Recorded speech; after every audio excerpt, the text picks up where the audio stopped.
Okay, I am at home. Welcome to my channel. This is the second video to the men that I didn't love. So you probably think, why is she talking about men when she married? Or whatever you may want to think.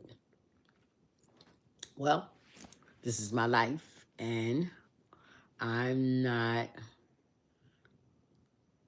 certain aspects of my life I won't hide. You see what I'm saying? Because when y'all see videos, I want y'all to be able to understand where these videos are coming from. Not just me taping them or me talking. I want y'all to understand the aspect of my life to know why. Oh, I see why she's doing what she's doing. Or why she's not doing what she's doing, you know. I'm not here to be judged, but if you choose to judge me, you can. I'm not going to say I don't care about what y'all think about me. I won't put it so vivid as that. But what I will say, your opinions will not change who I am. But I will say I appreciate your opinions. You know, whatever it is that y'all choose to say, you'll say. Because my mind is in a space now that I don't think anybody can change it but the Lord. I don't think anybody can say anything to make me feel guilty of anything that I have done, anything I have done in my past, or anything that I have done with these videos prior to where I am, where it is now, or can change my mind for what I would do in the future. You see what I'm saying? Because whatever the Lord want me to say, I'm going to say. You know, whatever it is that is meant for me to tell, I would tell. And whatever it is that can help somebody, you know, I pray that it does. That's another reason why I would like to do that I'm going to do this video. Because maybe something within these videos with these different men that I were with prior, well, there ain't none really prior to my marriage. All of them is after my marriage. And that is because I got married at the age of 20. You know, got pregnant at 19, had my first child at 20, and got married at 20. So I really didn't get a chance to, you know, as people say, go on out there and enjoy life and spread my wings and stuff like that. Because I went from church to Utah, from Utah to marriage. So I didn't really get a chance. Not that I miss it, you know? Like some people be, I didn't get a chance to enjoy my childhood. I didn't get a chance to do this, do that. No.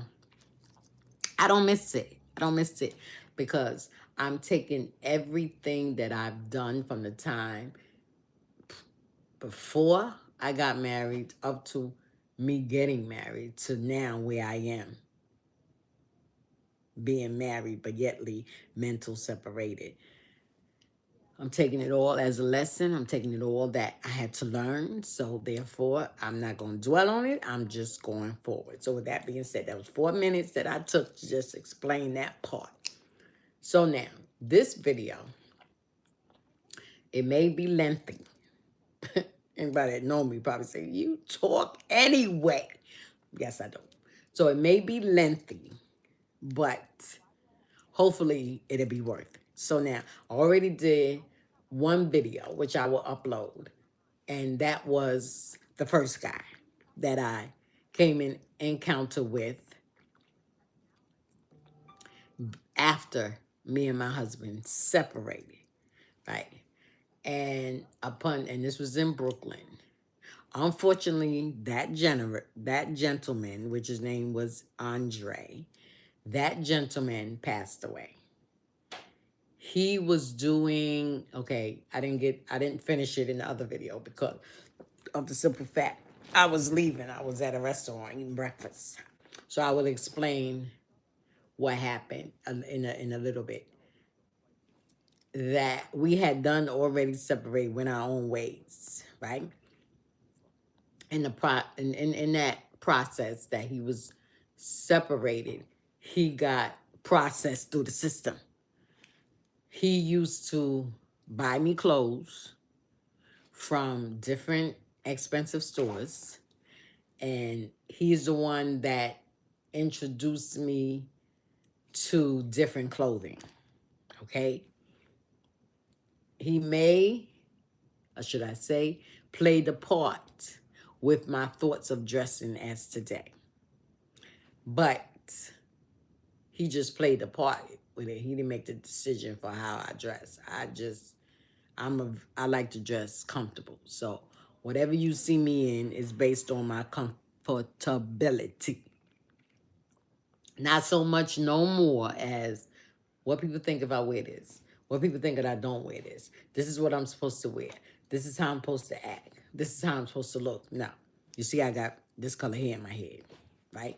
Because the first time, just throw this in, the first time I wore a color hair, it was kind of like honey blonde, like it had different types of colors in it, but it wasn't as bright as the blonde that y'all may see in my previous videos.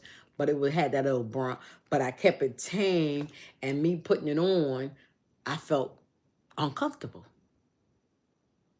And people was whispering, and people was saying things, and people was talking, getting up, talking about these saints with these different color wigs on. Oh my goodness. So I stopped wearing. You know what I'm saying? But you have to be comfortable with yourself and in your own skin. So with that being said, so now this guy taught me, and when I say he taught me how to dress, not so much as taking me to the store and getting this, getting that. He talked to me, and he was telling me, he said, listen, he said, you are a nice looking girl, right? And you need to dress for you, not for what somebody thinks of you. So he would buy clothing for me, and the clothes would fit my frame. Wasn't so much as tight and form-fitting. Maybe some of them was form-fitting when we were like going out to dinner, just me and him. But he would buy me clothing that he liked for me to wear.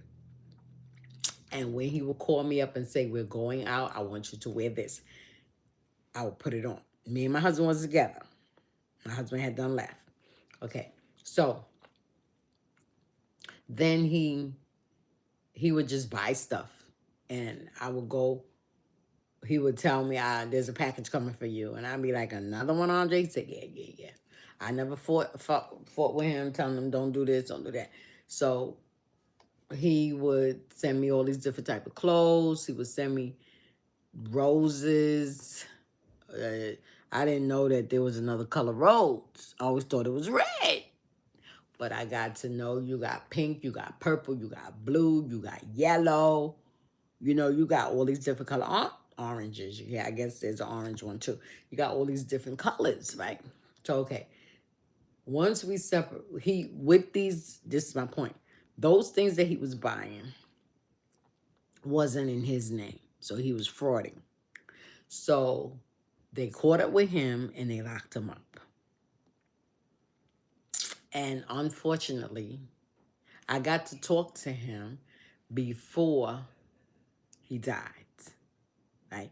And there was a few questions I need to ask him, which I asked him. He answered them respectfully and truthfully, right? So with that being said, he passed away. He died incarcerated, right? So, okay, that was the first guy.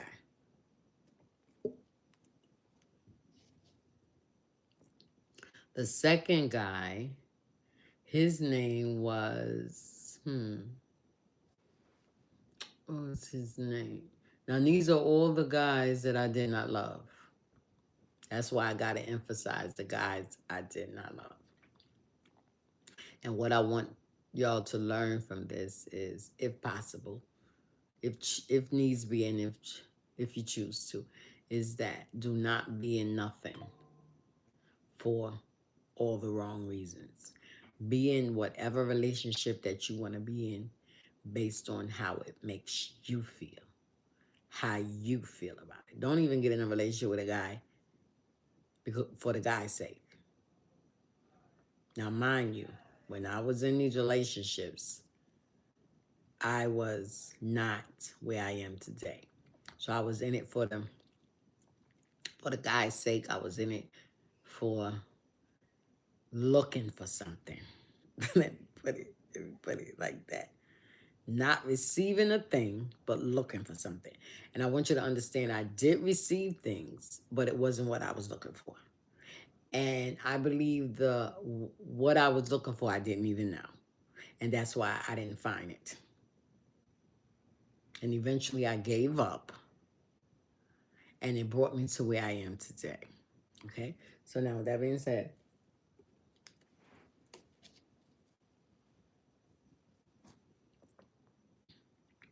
so the next guy was after Andre. The fire came. Boom, boom, boom. I think I went to the Bronx. I think it was Danielle's, my daughter's father. So I have one child outside my marriage. And this is like, we separated 83, 92. This is like 9 years later, after me and my husband were separated, that I had another child. So I think that was now that I'm actually thinking and going through this segment of my life, and now I'm seeing where I was, what I did in the time span. So it was 9 years before I got pregnant again, after my last child by my husband. My last child was born 85. 85. So 95 would have been 10 years. So being that this child was born 92, it was 9 years. Like 80, wait, let me get it together.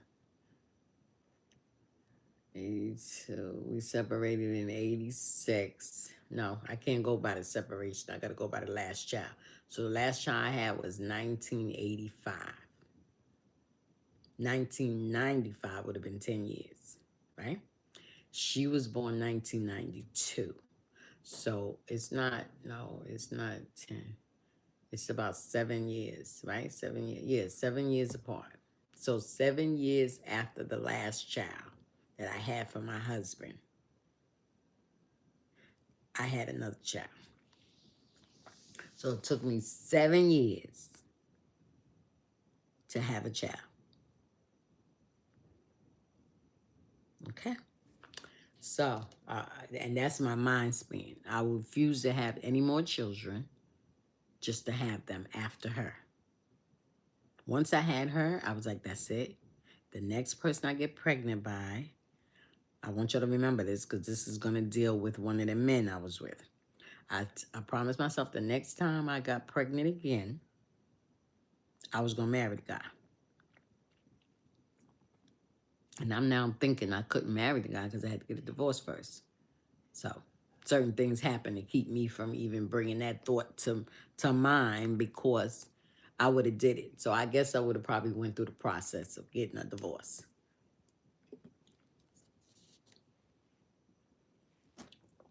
So now, we go on.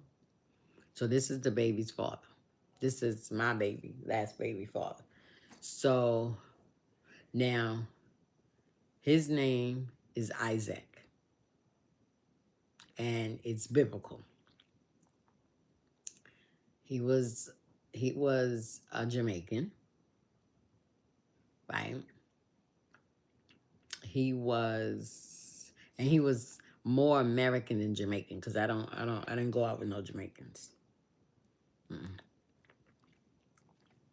Not that I have anything. So if any Jamaicans come across this video, I'm not prejudiced. I have nothing against you. I just never set my mind out to go with one of yous.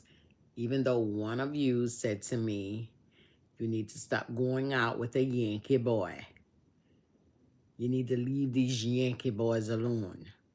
You don't deserve these Yankee boys. You deserve a Caribbean guy, because we will take care of you. You don't have to worry about a thing. Not that I didn't believe him, but I didn't have the guts. I wasn't ready to take on that responsibility of another culture. You see what I'm saying? So now, with that being said, we was outside. Where I lived at in the Bronx. It's Morris Avenue and 183rd Street. East 183rd Street. Where we lived at, Dad,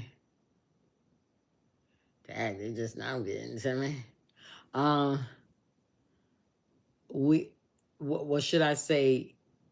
Back in the late 80s, early 90s, you was able to, in the Bronx, you was able to play music. Come outside, set up your DJ speakers and play music like you're DJing in the street. Put your music on the I'm gonna say fireplace. Put your music on the fire, what is it? Fire escape. For the whole world can hear. And do your thing. You could do it back then. So I was a DJ, and I automatically love music, always did love music. So I bought me some DJ speakers. At that time, they had speakers, they was called floor speakers. And there was some that was about as tall as me, could be taller than me as well. But I had the one that came to my waist. And, you know, I knew my volts, my watts, and put it that way. So I would buy them based on how strong I wanted my bass to be heard. And being that at the time I was going out with my child's father, who was a Jamaican, and I got a little Asian in me. So I was, you know, that's what I wanted to hear. So we came this particular day, my girlfriend brought out, she was a Trinidadian. Her name was Cassandra. She brought out her music. She brought out her speakers. Right? And hers was tall, because she was taller than me. And she brought out her speakers, and she brought out, it was the whole thing, because I knew all about setting up, how do you call that? Connecting all these different things. I forgot what you call them. But I was so good at it that everybody would call me to do it, you know. Because that's when you had the red and the green, the things that stuck in the back of the speakers. They was red, green, some blue, some yellow, something like that. So a lot of people didn't know how to do that. So that was my job. That's what I did. So anyway, she brought out these speakers, and we was there with dance. So now it's getting close. It's about 10 o'clock, 11 o'clock. Could have been 12. Now we getting ready to go in the house, and I forgot what record came on. Some Western record came on. And it could have been Shabba Ranks, John Paul or something. Sean Paul, whoever it was. I was dancing, and he was across the street coming up with his friends. And my girlfriend, Cassandra, said to me, "Ooh, Sharon, you got an audience." And why did she say that? Because I'm going to entertain since I got an audience. So I did my little dance, because I'm a dancer. I love to dance. So I did my little dance, right?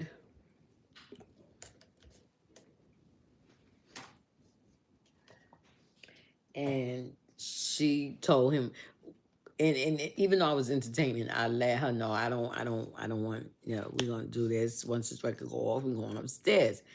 And she was like, "Yo, I'm gonna call him over." I was like, "Come on, Cassandra."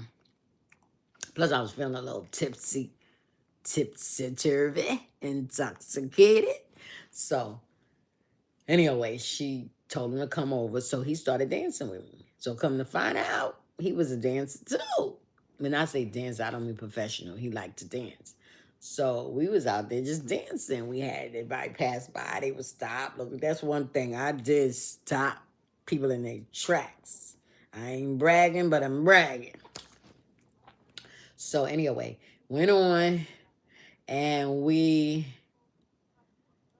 did what we did. We danced, whatever. So he didn't really too much have to get my number. It wasn't no numbers back then. Word, it was no numbers back in the late 80s, 90s. There's no number, right? So anyway, we started talking. So now this guy, I'm gonna give you a little insight on the guys as well. So this guy, it wasn't a rebound or nothing, because I think Andre was a rebound, even though I wasn't in love with my husband and didn't love him. But I was hurting, and I was at this place, which throughout my life until where I am today, I always felt like I needed to have a man. And I'm not going to say it's wrong, girls, because just like I said, I don't know what I said it. No, I didn't say it in here. There is that love that God has given men and women to love one another, to be in love with one another. And when that situation takes place, when those feelings of being in love take place, then that's where your actions change. You do anything for them. I mean, yeah, you would do anything for them. You love them regardless. You keep coming back. You take all abuse. You take all the different things happen, even the cheating. You take, because your love that you have for that man, or your love that you have for that woman is connected with God. And God does not love you conditionally. He loves you unconditionally. So he accepts your flaws. He accepts your misunderstandings. He even accepts your, I ain't going to say accept your sin. I was going to say that. He even accept your sin. But it's not that he accept it, but he allow you to live in it when he don't like it. So he could easily destroy us in our sins. But because of his genuine and unconditional love for us, we able to keep going to the next day in our sins.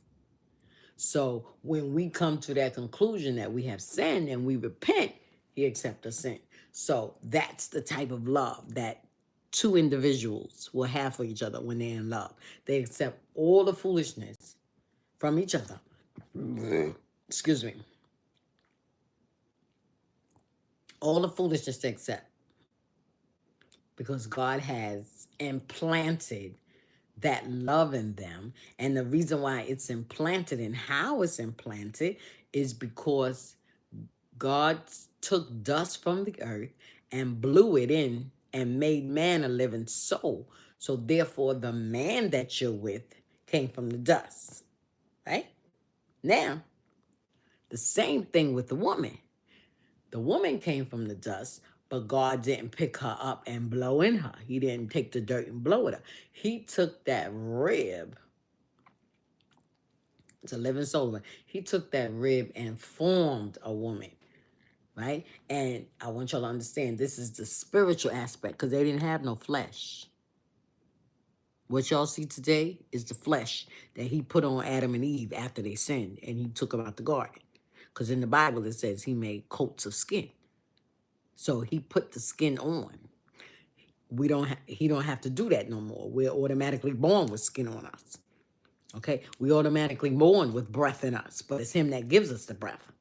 So each time a child is born, God has blown breath in them, just like he did to Adam. So now when he blows breath into them, he decides whether they're going to come out of male or they're going to come out of female, because he made Adam and Eve. Right? So that rib coming from Adam gives the ability for Eve to love, because that rib is in her. So that's why we're so connected to one another. That's why when we hurt each other, it's a strong hurt. That's why when we love each other and we break up with each other, it's a strong hurt.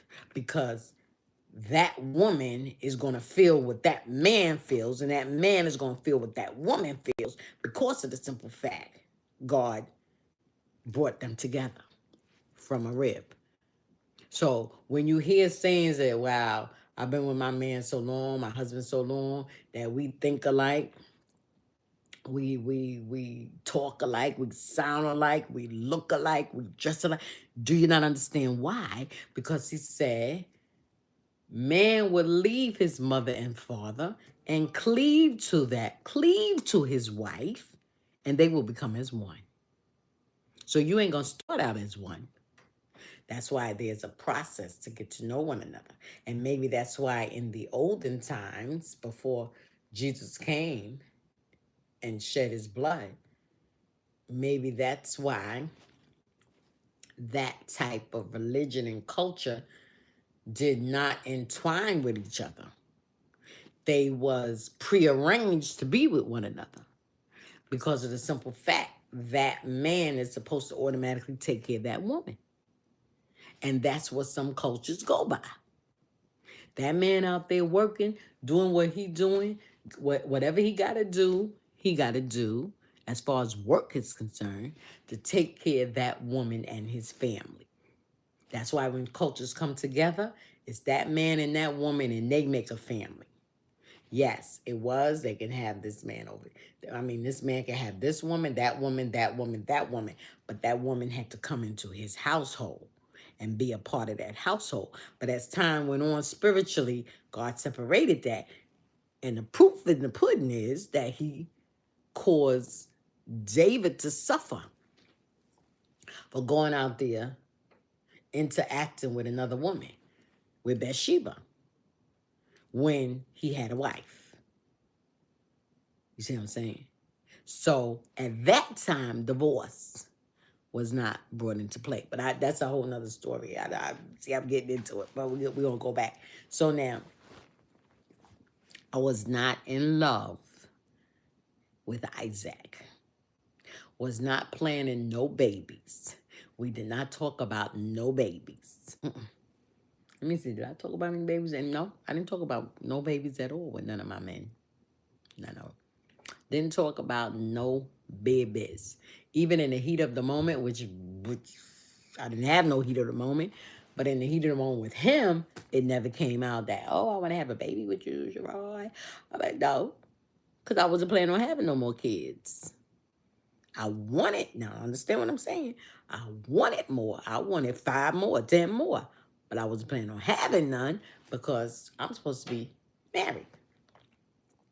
And in my head, I was saying, if I have any more, I'm going to have it with my husband. With my husband. That's what I'm going to have it with. So now,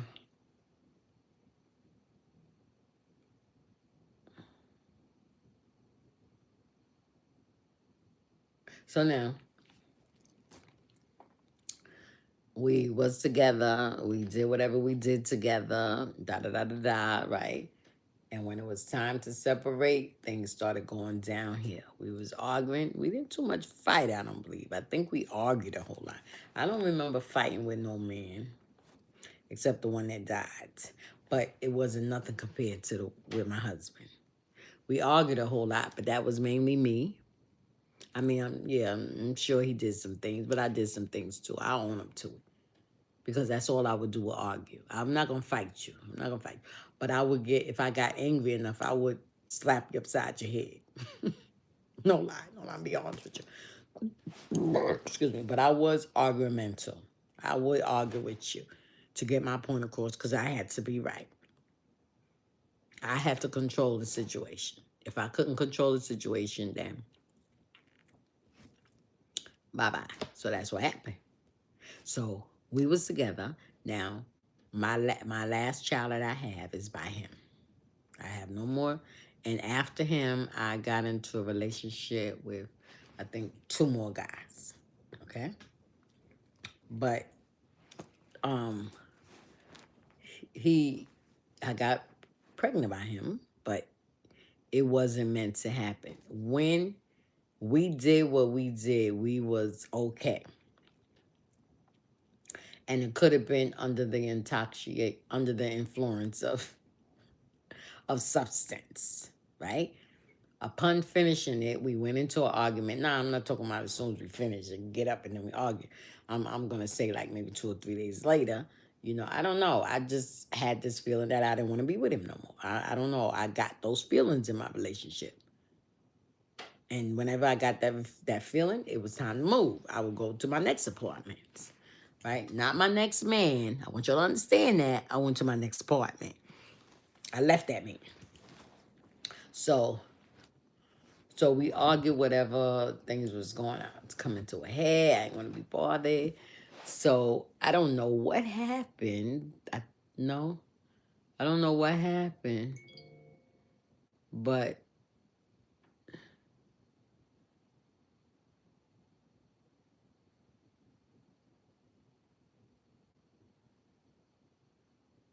I don't know what happened, but that I went to the doctor. Wasn't nothing wrong with me. I wasn't sick. I think I had a checkup. Maybe, yeah, I think I was having, I don't know, but something caused me to go to the doctor this particular morning. And I had already said to myself, when I come back, I'm going to talk to my kids and I'm going to tell them that we're leaving tomorrow. I'm going to go pick them up from school and then we're going to leave. I was already interacting with a social worker. And she was already telling me because I wanted to get out of that. It wasn't abuse. It wasn't physical abuse. It was mental abuse. And when I say mental, I don't mean that he was doing so much to me, but it was just something going on in that house that I had to get rid of. I had to get away from, and it was more like could have been voodoo, but I wasn't sure. But certain things that was happening, I felt it within me. It was more of a spiritual, and I'm very spiritual, so I felt the attack in the spiritual realm than more so in the natural, because I wasn't sick. It was just like a physical thing. I mean, it was like I guess a mental thing that was going physical. I would wake up the next morning so tired, like I did something. I would be so tired and drained. I was like, what the craziest? I could barely get myself together. My brain was all crazy. So I had a conversation. Let me put this in. I had a conversation with him this particular night. And he told me, he said, you don't know what you be doing at night? And I was like, no, I'm doing. And then he told me that I was doing crazy stuff to him at night. And I mean, on the sexual way. I was doing sexual things to him. And I was really going in on him and going off on him. When I say off, I mean the sexual. And when I say in, I don't mean oral. But who knows what I was doing. And I was like, really? He said, yeah. And I would tie it wrong. I'd be telling you no. And you'd be like, let's keep going. And I was like, really? And I'm saying to myself, why I can't remember this? But I'm believing him because I'm tired. I had this fatigue going on. I didn't know what was happening to me, right? So now, what gave me the impression, or kind of like gave me the confirmation that it was that I was being like drugged or under some voodoo. There was some pills that I was taking. I don't know whether y'all know, but there's some health pills that's called Golden Seal. So whenever I would not have this appetite to eat or whatever, Golden Seal would make you hungry, I would take those capsules. Whenever it came down and I need to clean out my system, I would take those capsules.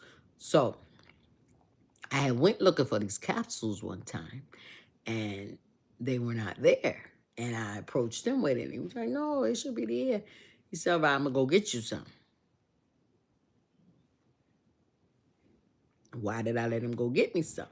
Because the girl downstairs, remember I told you she was Trinidadian, the girl downstairs, uh, oh, I think he went down to her. He said that, okay, I'm going to tell Cassandra, get your son. Because she can get him this way or the other. So I believe they did give me them. Now that I'm thinking about it, something was in them.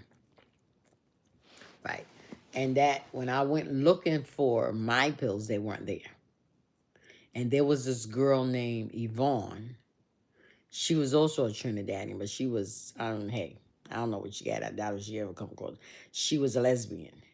So she had gotten to the point where she wasn't too crazy about them because she was telling me that they were hanging together. I didn't believe it because me and my crazy self, I didn't think nobody would cheat on me. Because the 3 years that I was with my husband, he ain't cheat on me. I just had the thought. And the saying is, if you think somebody's cheating, then that means you are. But I wasn't. So I wasn't thinking wrong because he was, but I didn't know it.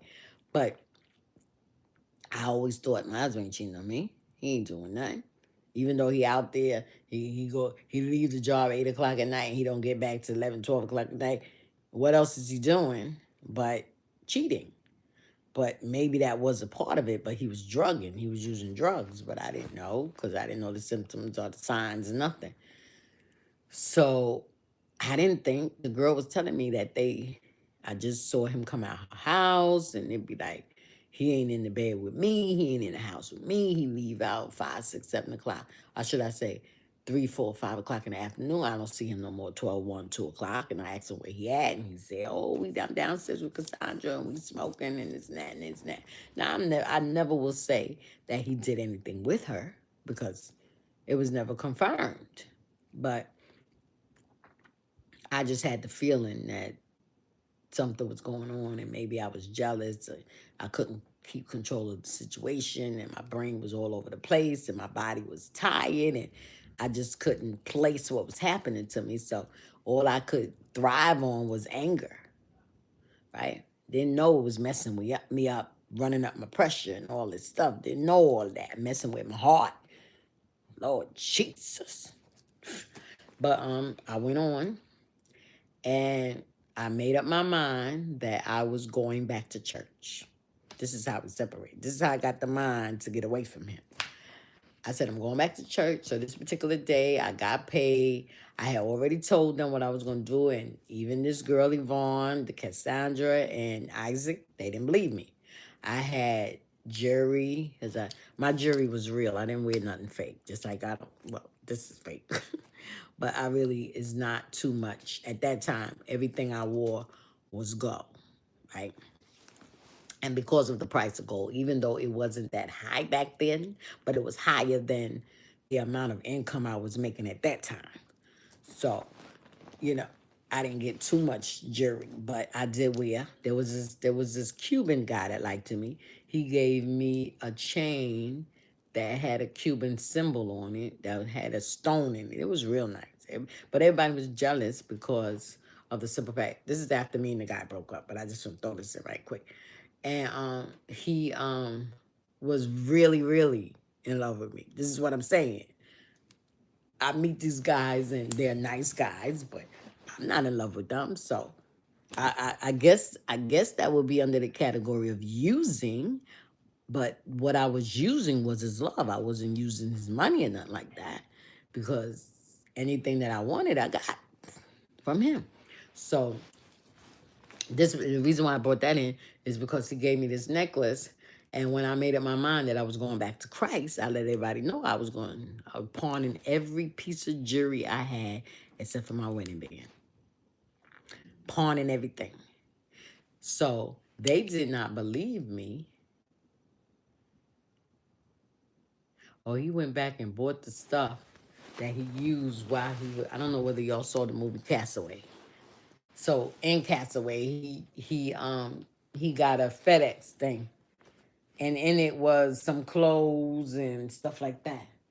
So it's towards the end of the movie. So he went back. Oh no, actually he kept it. He kept it. Oh wow.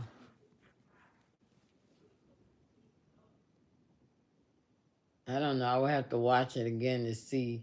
because the box don't look like it's open yet. But he said this package saved my life. But anyway, so we go on. All right, is that the second person? I don't think I'm going to do this all in one video. I'll do it one video, stop it, then go and do another one for the next person. So this is already 40 minutes. So it's gonna take an hour and 40 minutes for this to upload. So okay, so let me see, where was I with him? So right. So I got up this morning. This particular morning, I got paid, and they didn't believe me. So he sends Yvonne with me. Or should I say, I told her to come. I said, you don't believe? I said, I'm going. I said, and I'm going to get a bottle of Moet. And back then, Moet was like a Mercedes-Benz or a Lexus. So I'm going to get me, I can't compare it to what the champagne is today because I don't drink. So I got to compare it to cars that I think is expensive. So that was what I got. I said, I'm going to go, I'm going to get a bottle of champagne. I'm going to buy some glasses. I'm going to, and we're going to get some cigarettes, and that's it. I said, I'm not buying me none, but I'm going to buy y'all. They didn't believe me because I smoke like a chimney, and I drank like a lush. So now I'm telling them I ain't drinking no more. This is the last thing I'm drinking. I'm telling them I ain't buying no more cigarettes, nothing like that. I'm pouring my drink. They ain't believe me. The girl went with me, and I took off everything except for my wedding band. I put it up there. And the reason why I pawned it, because I don't think I got paid. I don't think I got paid. I made that, right. No. Excuse me. Because I'm trying to figure out why did I pawn everything. No. I didn't get paid. I didn't have no money. And the way I was in my mind, I didn't wait until I got money. I needed to do what I needed to do then and there, which was go to church and get saved. Because if I didn't, I was going to go crazy. I was going to go into a place where I'd never been before. So I had to get to God as quick as I could, right? That's why I always say, when the Lord is calling you, you better go.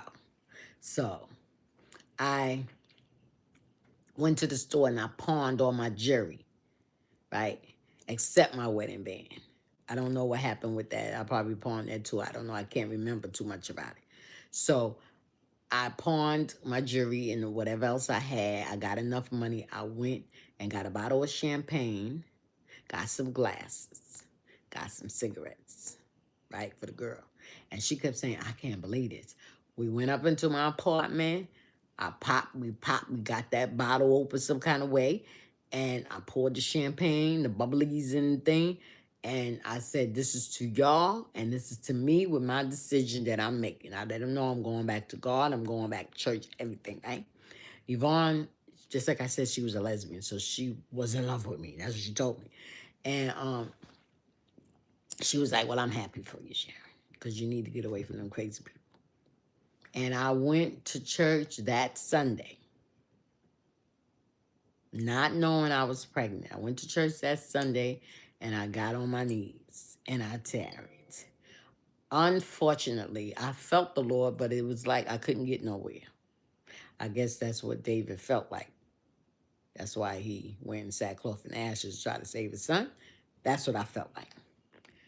And I was tarrying, and for some reason, when I got off the altar and I was talking to my grandmother told me, Sharon, I don't think it's a good idea for you to tarry now. I thought that kind of weird. I was like, why not?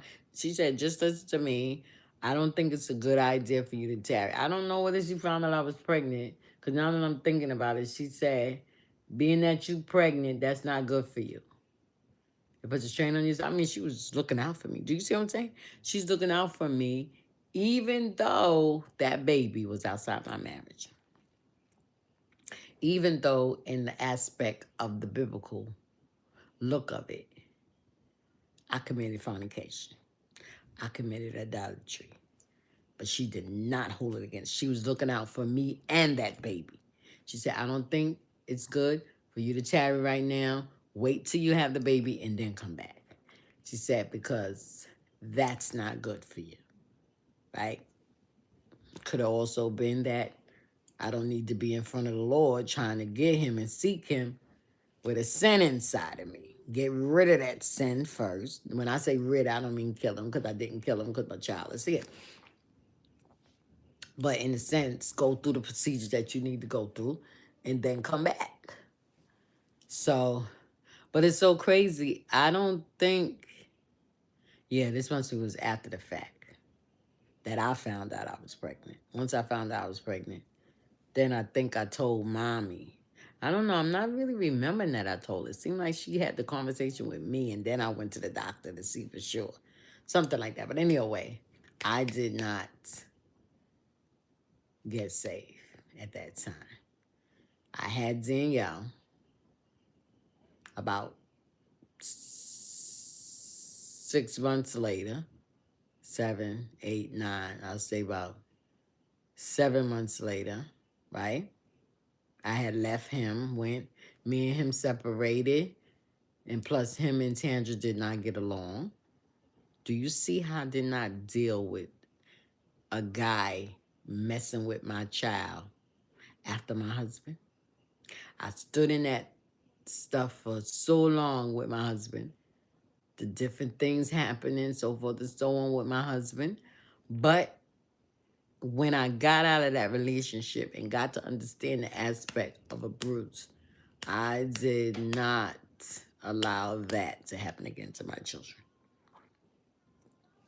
I went on and took her out of that situation. So now I believe that's the end of that story. Let me come to a closing of it. So now he didn't die. So once I left him that day when I went and picked up my kids from school, he tried to keep me there by stating that he had my gloves. I sent my daughter, the same one that died, I sent her up to get my gloves because she's the oldest girl. Sent her up to get my gloves. They were some leather gloves. I loved them gloves. Leather. And it was that good leather, like inside was lamb wood. You know, I don't know whether they still do it today. They kind of mix it up, like leather and with lamb's wool or something like that. But I was crazy about that type of material back then. So I was like, okay, it's time to go. So he called me from the window, Sharon, I got your gloves. Come on, send them back up. Come up and get them. And my daughter, the same girl, her name was Tandra, she said, Mom, you want me to go up and get them? And then my son Terrence was like, you want me to go get them out? I said, no, it's all right. I'll get another pair in due time. And we walked away from, I forgot the address, but it was 153rd and Morris Avenue, and never went back to live there again. Until now, I'm living in the Bronx, and we over on Boston. We over on the other side of the road.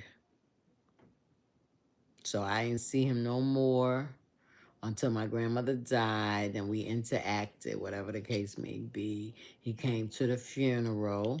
For anybody that's on my channel that know me, he came to the church. Anybody that was around when my grandmother died, then you probably remember Danielle's father. He about as short as me. He was real short. And I brought him to the church. He came to the church. Well, I didn't really mean to bring him, but he said, I'm not leaving you by yourself. I know how close you and your grandmother was. And I'm going to be there for you. He said, I don't care what nobody say. And he came in the church. He sat next to me in the family area. He held my hand. He had his arm around me and everything. I wasn't even thinking about the fact of what people thought because I was grieving. My grandmother was gone. So if you felt like you wanted to have a cup of tea on my life at that moment, you go ahead. Drink all the tea you want. Right? I ain't worried about it. So after my grandmother died, the funeral was over, went to the burial, everything. You know, we separated and I ain't see him no more. I ain't seen no more. But the bottom line to it, I wasn't in love with him. He was in love with me. And even though he was in love with me, his love was not meant for me because we separated. And I want you to understand, it didn't have nothing to do with me being married. I thought it did, but it didn't have nothing to do with me being married. Nothing to do with it. So, and the reason why I say it had nothing to do with it is because your feelings that God has given you and you feel for somebody else, right? Why are you feeling for somebody else when those feelings are supposed to be for your husband or your wife? So, ding, ding, ding, sure sign that person ain't for you. Sure sign God ain't had nothing to do with putting you and that person together. Because if he did, then your feelings is going to match his and his going to match yours. And y'all going to come together, as the word say, as one. And y'all going to feel connected. And it ain't going to have nothing to do with sex. So with that being said, I'm going to end this 51.4 and minutes still going on video. And that is the second guy, the second man in my life that I was not in love with. And his name was Isaac. God bless you. Look forward to the next one. All right, where do we stop this at over here? I think so.